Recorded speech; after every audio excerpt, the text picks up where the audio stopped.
He thought it was a bear drowning until it screamed. Bigfoot Tales.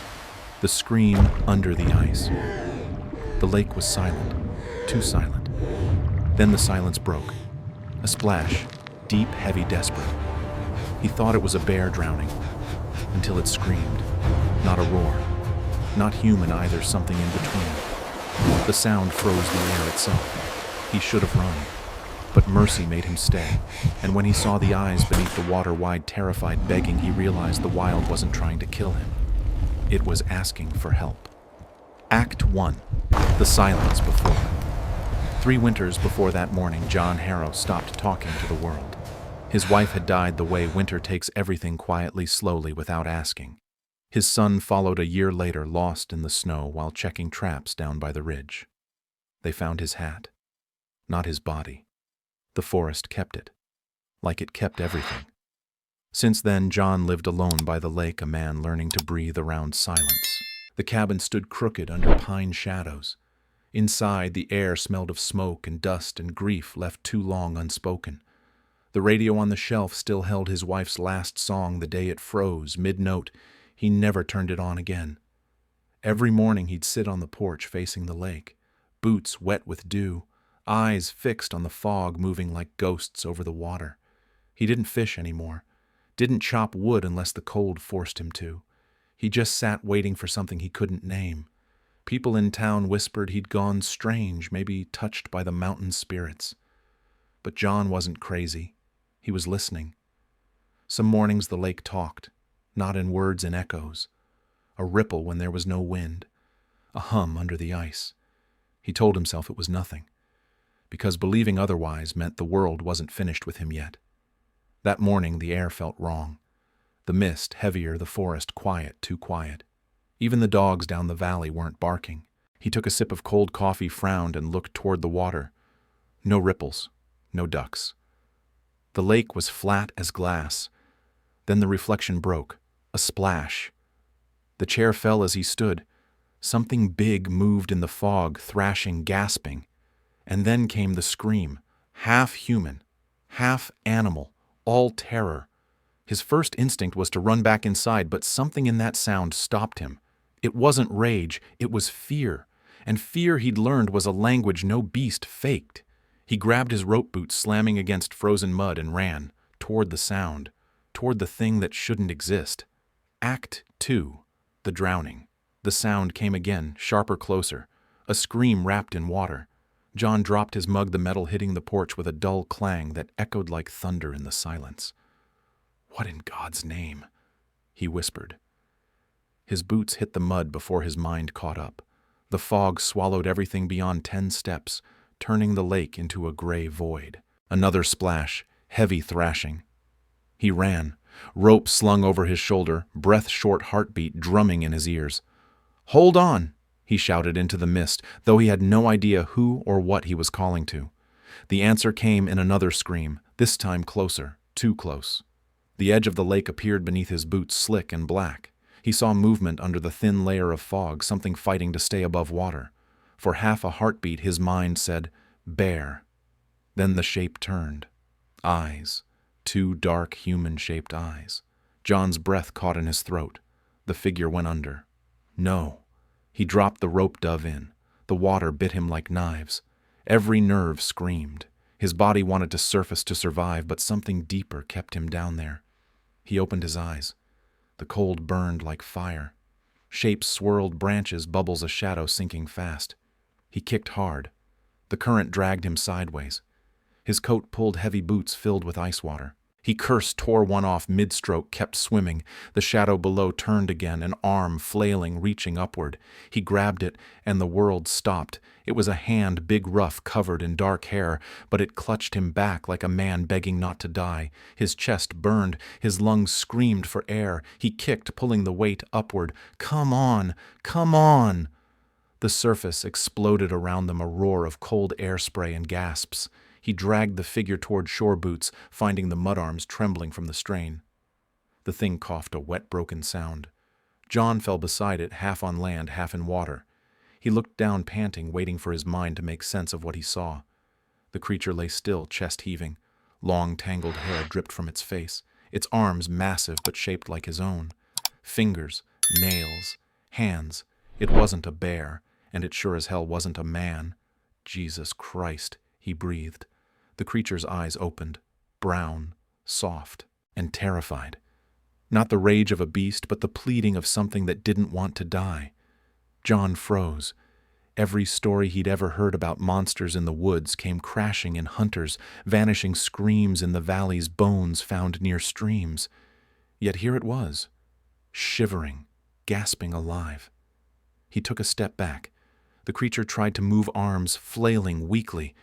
"Easy, easy," he said, voice shaking. It blinked at him, then groaned a sound too human to ignore. He looked at the fog rolling off the lake, then back at the creature. He could walk away, pretend it never happened. But that wasn't who he was not before the winter took everything. "All right," he whispered, sliding his arms under its shoulders. "You're coming with me." The thing was heavier than it looked. He dragged it up the bank mud, sucking at his boots, breath steaming in the cold. The forest watched in silence. No birds, no wind, no sound but the labored breath of two creatures that should have never met. When they reached the cabin, he kicked the door open and pulled it inside. The fire had long gone out. He dropped the creature near the hearth and stumbled toward the stove. Matches, wood, flame. The warmth bloomed, slowly filling the room with the smell of smoke and wet fur. John looked down at what he'd saved. For a long, quiet moment, he wasn't sure if he'd done something holy or something foolish. Act 3, the shelter. The fire hissed to life, smoke curling into the dark rafters. John knelt beside the creature, his hands still trembling from the cold.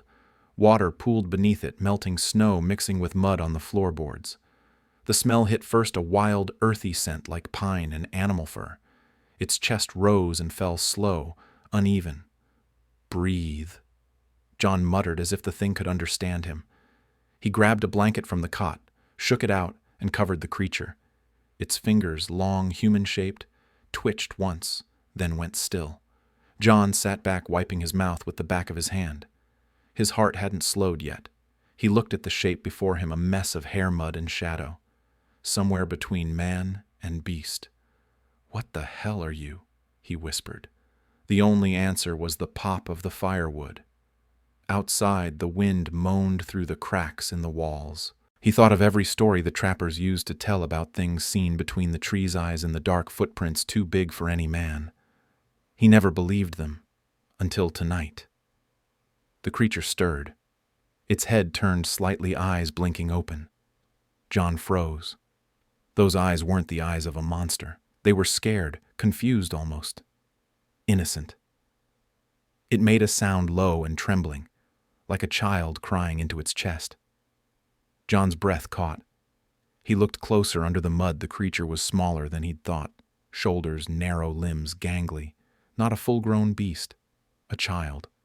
The thought hit him like a hammer. "You're just a kid," he murmured. The creature blinked as if trying to focus on his voice. "It's all right. You're safe now." It flinched when he reached forward, instinct fear, but didn't pull away when his hand rested on its shoulder. Warm. Trembling. Alive. John sat there for a long moment, hand still on its arm as the firelight painted gold across fur and skin. Something in his chest cracked open, something he thought the cold had buried for good. He saw flashes: his boy coughing under blankets, his wife humming by the stove, the way grief hollows a man until he starts looking for ghosts in puddles. He pulled his hand back, wiped his eyes, angry at the tears. "Damn it," he muttered, standing. The creature made a sound, soft, short, like it didn't want him to go. He stopped, looked back. Its gaze followed him, blinking against the firelight. He sighed. "You're gonna be all right," he said again, more to himself than it. He hung his soaked coat near the fire, poured water into a tin cup, and set it down. The creature sniffed wary, then slowly reached for it, clumsy, awkward. Its hand dwarfed the cup, but it managed a sip. The sound the small human act made John's throat tighten. "Good," he said quietly. "You'll live." He sat back on the old chair, watching the flames dance. The cabin smelled like smoke and thawed fur. Outside, the wind pushed against the door, howling to be let in. Somewhere in the distance, another sound answered, deep, long, and low. A howl. The creature's head snapped up, its chest rumbled, eyes wide. "Easy," John whispered, standing again. "It's all right." But it wasn't, because whatever was out there, it had heard the same scream he had, and now it was coming. Act 4. The Howl in the Distance. The wind pressed harder against the cabin walls, and the fire whispered low, throwing trembling shadows across the floor. John turned toward the sound outside, that long, mournful howl rolling through the trees. It wasn't the cry of any wolf he'd ever heard. It was deeper, older. Inside, the little creature whimpered and covered its ears, its whole body shivering under the blanket. "Hey, Easy," John said softly, kneeling beside it. "You're safe in here. Ain't nothing gonna hurt you." He reached for more wood and tossed it into the fire. The crackle filled the silence, sharp pops, warm light, but outside the howl came again, closer this time. The cabin door rattled once, then again harder. John stood slowly, breath fogging the air. He reached for the old shotgun above the mantel, his father's gun, and checked the chamber. 2 shells. That was all he had. The creature whimpered again, tugging weakly at his pant leg. "Stay there," he said. "Stay by the fire." He moved toward the window, every board creaking beneath his boots.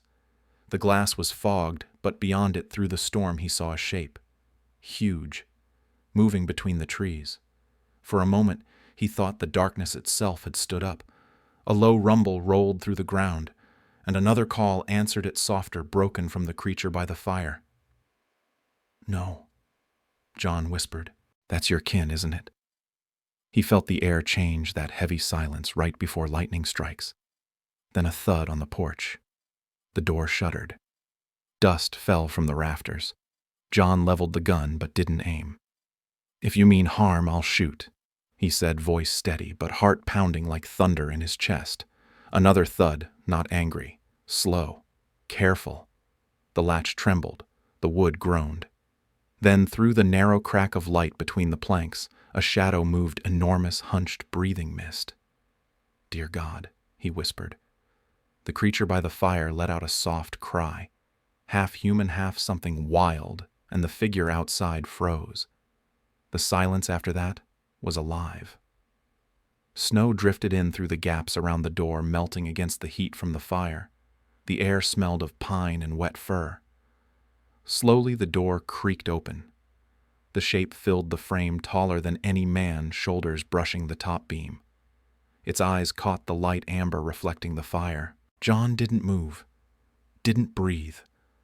The 2 creatures looked at each other, mother and child, and the cabin seemed to shrink around them.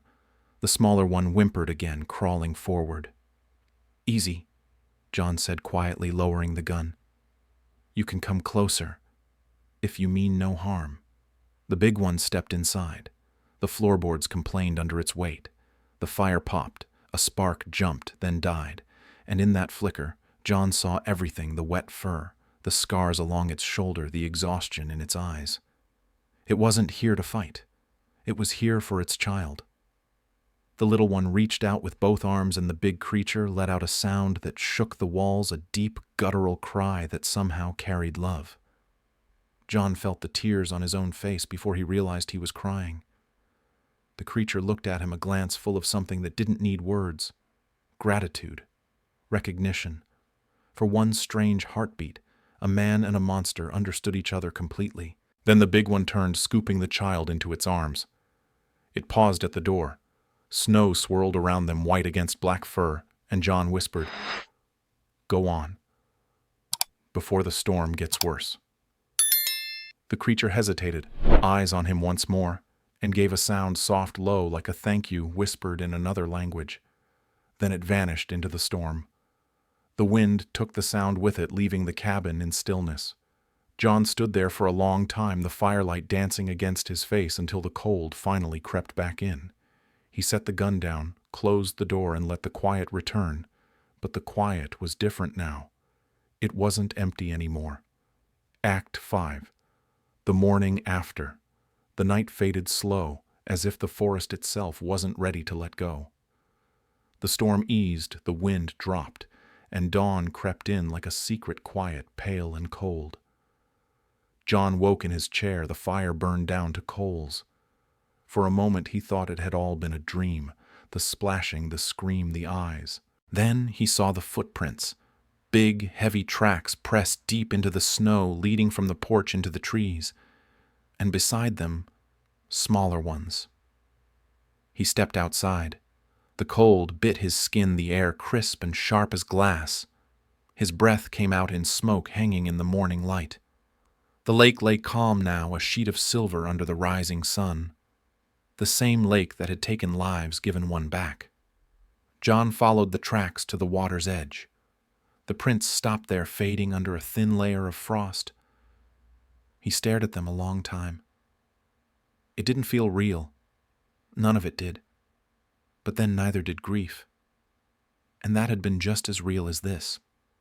He knelt, brushing snow away from the largest print. His hand looked small against it. "You made it," he murmured. "Both of you." A gust of wind swept through the trees, carrying with it the faintest echo, a low, distant call that might have been thunder or something else. John smiled, the first real smile in years. He turned back toward the cabin. Inside, the air still smelled of smoke and pine, but it felt lighter somehow. He poured himself coffee, black and bitter. The mug warmed his hands. On the table lay his old hunting knife, rusted, untouched. He looked at it for a long moment, then slid it back into the drawer. The fire crackled again, tiny pops echoing like heartbeat. He sat down, leaned back and looked through the window toward the forest. The trees swayed softly in the light, calm, forgiving. "I used to think mercy had no place out here," he said quietly, "that this land only knew hunger and the strong took what they could." He sipped the coffee, eyes far away. "But last night, something showed me different." He set the mug down, voice lower now, half whisper, half prayer. "Maybe the wild ain't cruel. Maybe it's just waiting for someone brave enough to listen." Outside, the sun climbed higher, turning the lake gold. The wind carried the scent of thawing pine and wet earth. Somewhere in the distance, a bird called the first one he'd heard in months. John smiled again. He didn't know if he'd ever see them again, the child or its mother, but he didn't need to. The debt had been paid. The wild had taken everything from him once. Last night it gave something back, and maybe that was enough. He stood, took one last look at the lake, and whispered, "Thank you." The echo of that word disappeared into the pines. The forest didn't answer. It didn't have to. John turned away, the light catching his face, softer now, as if the years had lifted from it. Behind him, the footprints faded slowly under the morning sun, until the snow was smooth again, like nothing had ever happened. But something had. The forest had changed. The man had changed. And somewhere deep beyond the trees, Mercy lived, still walking on two massive feet through a world that had almost forgotten how to forgive. That night, Mercy lived in the woods again. This is Bigfoot Tales, where monsters still have a heart. If you believe kindness survives in the wild, subscribe and join us for episode 2, The Dogs in the Blizzard. If this story touched your heart, leave a comment and stay with us. This is Bigfoot Tales, where monsters still have a heart.